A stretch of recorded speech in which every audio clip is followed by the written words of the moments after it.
పాక్ భారత్ సరిహద్దుల్లో ఉద్రిక్తతల నేపథ్యంలో దేశ పౌరులను అప్రమత్తం చేసేందుకు కేంద్రం చర్యలు తీసుకుంది.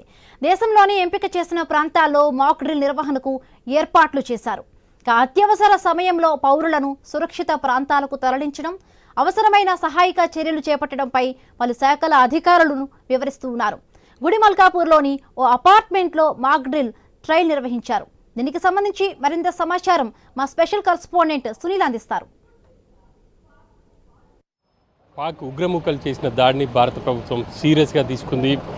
ఇక పాక్లో ఉన్నటువంటి ఇటు ఉగ్రముఖలకు సంబంధించిన స్థావరాలను ధ్వంసం చేసింది. అర్ధరాత్రి తర్వాత ఇటు ఎయిర్ ఫోర్స్ దాడులు చేసింది. ఈ దాడుల్లో 9 శిక్షణా శిబిరాలు ఉగ్రముఖలకు చెందినటువంటి శిక్షణా శిబిరాలను ధ్వంసం చేశారు. ఈ క్రమంలో భారత పౌరులను కూడా ప్రభుత్వం పూర్తి స్థాయిలో అప్రమత్తం చేసింది. దేశవ్యాప్తంగా దాదాపుగా 200కు పైగా కేంద్రాల్లో మాక్ డ్రిల్ నిర్వహిస్తూ ఉంది. ప్రజలను కూడా పూర్తి స్థాయిలో అప్రమత్తం చేస్తుంది. ఈ క్రమంలో అనుకోకుండా ప్రమాదం తలెత్తితే ఎటువంటి జాగ్రత్తలు తీసుకోవాలి, వాటికి సంబంధించి పూర్తి స్థాయిలో మాక్ డ్రిల్స్ అయితే చేస్తున్నారు. హైదరాబాద్లో కూడా పలు చోట్ల మాక్ డ్రిల్ చేస్తున్నారు. ప్రస్తుతం నేను గుడిమల్కాపూర్లో ఉన్నాను. అవలాన్ అపార్ట్మెంట్లో మాక్ డ్రిల్ నిర్వహించారు. మనం ఇక్కడ చూడవచ్చు వివిధ శాఖల సమన్వయంతో ఇటు ఫైర్ కావచ్చు, ఎస్డీఆర్ఎఫ్, ఎన్డీఆర్ఎఫ్, పోలీసులు, అదేవిధంగా ఆర్మీ వీళ్ళ సహాయంతో అనుకోని ప్రమాదం జరిగితే పై అంతస్తులో ఉన్నటువంటి వాళ్ళని సురక్షితంగా తరలించడం కావచ్చు, ఎవరైనా గాయపడితే వాళ్ళని ఎలా బయటికి తీసుకురావాలి, వాటికి సంబంధించి మాక్ డ్రిల్ అనేది నిర్వహించారు. ప్రస్తుతం చూడవచ్చు దాదాపు ఇది 8 అంతస్తులు ఉన్నటువంటి అపార్ట్మెంట్. పై అంతస్తులో ఉన్న వాళ్ళు కనుక ఒకవేళ ఏదైనా ప్రమాదంలో వాళ్ళు చిక్కుకొని ఉన్నట్టయితే వాళ్ళని ఏ విధంగా తీసుకురావాలి అన్న దానికి సంబంధించి పూర్తి స్థాయిలో ఇక్కడైతే మాక్ డ్రిల్ నిర్వహించారు. ఇక్కడ చూడవచ్చు వివిధ శాఖలకు సంబంధించినటువంటి అధికారులు కూడా పూర్తి స్థాయిలో అప్రమత్తం అయ్యారు. గాయపడిన వారిని హుటాహుటిన తరలించే విధంగా ఇటు అంబులెన్స్ కావచ్చు, అదేవిధంగా ఒకవేళ వాళ్ళని సురక్షిత ప్రాంతాలకు తరలించే విధంగా కూడా వాహనాలను సిద్ధం చేసుకున్నారని చెప్పాలి. ఇక హైదరాబాద్లో వివిధ ప్రాంతాల్లో ఈ మాక్ డ్రిల్ అనేది నిర్వహిస్తూ ఉన్నారు.